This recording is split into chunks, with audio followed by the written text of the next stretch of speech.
धैर्य द्रुति को अपने पास खींचा और सर पर हाथ रख के तापमान चेक कर रहा था। द्रुति हाथ हटा के बोली, ठीक हूं मैं। धैर्य द्रुति को देख के बोला, कल हम वापस जा रहे हैं, अगर तुम ठीक रहोगी तभी हम जा सकते हैं। द्रुति उठ के बैठते हुए कही, आप यहाँ कब आए, या आप यहाँ तब से ही आए हुए हो जब से मैं आई हूँ, आपको कैसे पता चला मैं उस मंदिर में हूँ। धैर्य दोबारा द्रुति को बाहों के खींचते हुए कहा, तुम्हें जानने की जरूरत नहीं है और मैं तुम्हारे जैसे बेवकूफ नहीं हूँ। द्रुति मुंह बनाकर खुद से बोली, हाँ तो मेरे से बड़े हो तो दिमाग भी तो बड़ा होगा, बड़े आए, जब देखो तब डरते रहते हो। धैर्य द्रुति के कान अपने होठों से छू लिया पर द्रुति को गुड़गुड़ी महसूस हुई और वो जोर जोर से हंसने लगी थी। धैर्य आंखें छोटी कर द्रुति को देखने लगा था। पहले तो वो अचंभे में था, वो पहली बार देख रहा था द्रुति को इतना खुल के हंसते हुए देखा था, उसका मुंह खुल गया था। द्रुति हंसती रही। जब वो चुप हुई धैर्य को देख के हाथ से अपने बाल पीछे करते हुए बोली, वो मुझे गुड़गुड़ी सी महसूस हुई थी। धैर्य द्रुति के होठों पर किश करके बाहों में भरते हुए कहा, सो जाओ। द्रुति के दिल में मीठी मीठी झंझनाहट सी महसूस हुई और वो अपना चेहरा धैर्य के सिन में छुपा ली थी। दोनों सो गए थे। 2 घंटे में सुबह हो गई थी। धैर्य की नींद खुल गई। द्रुति को देख हर चूम लिया और उसका सर बाजुओं से हटाकर तकिए पर रख दिया, खुद बालकनी में चला गया था। वो कुछ देर में बाथरूम में गया। रेडी होकर से वो द्रुति को उठाते हुए कहा, द्रुति गेट अप। द्रुति झटके से उठकर बोली, हाँ उठ गई।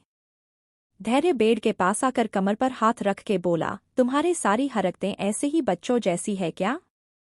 द्रुति अभी सेंस में आने की कोशिश ही कर रही थी। वो अधखुली आंखों से धैर्य को देखी और धैर्य ब्लैंकेट खींचते हुए कहा, रेडी जो हमें जाना है यहाँ से।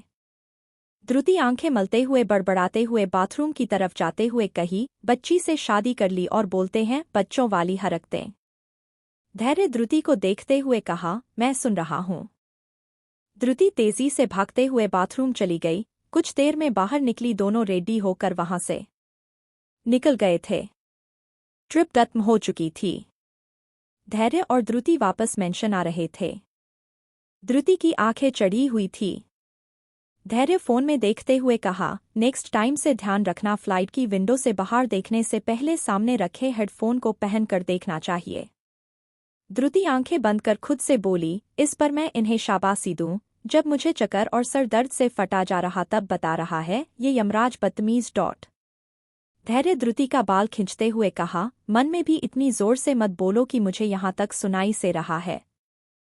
द्रुति जो आंखें बंद किए सर झुकाए बैठी थी, सिर उठाकर बालों को सहलाते हुए आंखें बड़ी एक के बोली, आपको सुनाई देता है मैंने जो मन में बोला।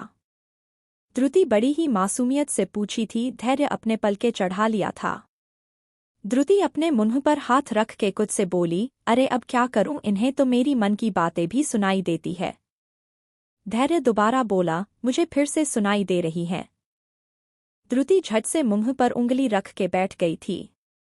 कुछ देर में तो विला पहुंच गए। शाम ढल चुकी थी। रामेश्वर जी मंदिर में दिया जलाने ही जा रहे थे, पर पैरों की आवाज सुनकर पीछे मुड़कर देखे। धैर्य और द्रुति को साथ में देखें तो उनका मन खुश हो गया था। वो जब भी उन्हें साथ देखते थे, उनकी उम्मीद में एक गांठ और बंध जाती थी। द्रुति रामेश्वर जी को देखकर भागते हुए उनके पास आकर बोली, दादाजी आप पूजा करने जा रहे थे।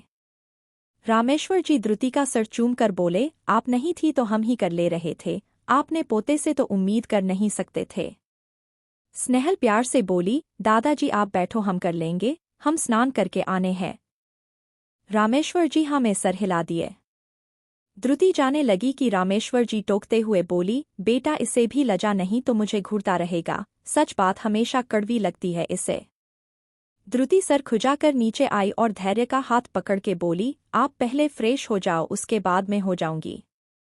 धैर्य द्रुति के पीछे पीछे चल दिया था और द्रुति को ले रहा था। उसके पास बहुत ताकत आ गई है जिससे वो धैर्य को खींच पा रही थी। ऐसे ही नोक-झोंक में आका दिन और रात खत्म हो गया। सुबह धैर्य और द्रुति दोनों सोते हुए थे। द्रुति धैर्य की बाहों में एक कोमल काली की तरह सोई हुई थी। सुबह के 5 बजे द्रुति का फोन बजने लगा। धैर्य आपके कानों पर तकिया रख इरिटेट होके कहा, व्हाट द। धृति का भी नींद खुला। वो सकते फल टाइम देखी और आंखें मलने के बाद फ़ोन देखी। सीमा जी का नंबर देख के बोली, माँ इतनी सुबह को? धृति फ़ोन उठाकर फ़ोन के पास लगाकर धैर्य के हाथों को खुद के कमर से हटाकर थोड़ा दूर जाते हुए बोली, माँ सब ठीक है ना? बाबा ठीक है ना? मुझे घबराहट हो रही है माँ। सीमा जी ने कहा, अरे नहीं बेटी सब ठीक है, बस आपसे नया काम पकड़ी हूँ ना, पता नहीं कब तक आऊंगी इसलिए अभी थे बात कर रही हूँ। माफ़ करना बेटी, उठा दिया, सिर्फ हाल हाल पूछना था। सब ठीक है ना? घूम कर आई, कैसा लगा? धृति खुशी सब कुछ बीती बातें बताने लगी थी। दोनों बात करके फ़ोन रखी और धृति वापस लेटने आ गई। वो उबली लेते हुए धैर्य के बाहों के घेरे को देखना लगी। वो धीरे से ब्लांकर में घुस के देरी का हाथ ऊपर की ओर जैसे बच्चों को तार वापस लेकर धैर्य का हाथ वापस कमर पर रख कर धैर्य के सीने पर सर रख के आंखें बंद कर ली थी।